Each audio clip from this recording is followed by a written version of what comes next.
Hello friends, अगर world war होता है तो इसके इम्पैक्ट चार पार्ट में दिखेंगे।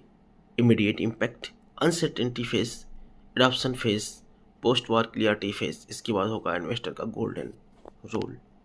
इमीडिएट इम्पैक्ट होगा जो वो होगा 0 से 3 महीने के अंदर तेज गिरावट आएगी। FII हैवी सेलिंग होगी जो ऑलरेडी चल रही है। गोल्ड्स में स्पाइक आ रहे हैं, ठीक है। करेंसी प्रेशर्स बढ़ जाएगी जो हमारे देश में पड़ रही है, वोलेटिलिटी पीक पे होगी। दूसरा फेज होगा जो अनसर्टेनिटी का फेज होगा।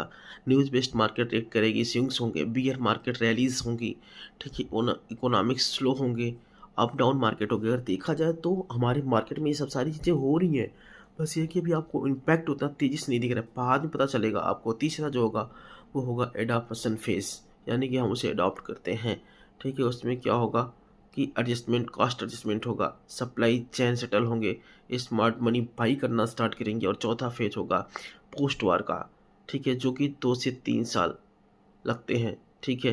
पीसेस होंगे, सीज फायर होंगे, ठीक है। पावरफुल रैलीज होंगी, पॉलिसी सपोर्टर्स होंगे, विनर्स इमर्जेस होंगे, और ये तमाम सारी चीज़ें होंगी।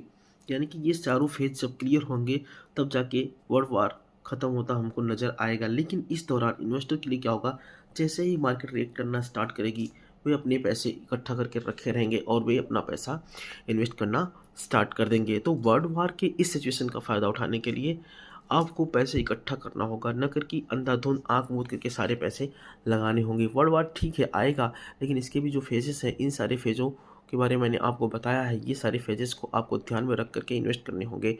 अचानक से कहीं पैसा नहीं लगाना है, पैनिक नहीं होना है, और ना ही पैनिक होकर सारी की सारी पूंजी आपको सेल कर देना है।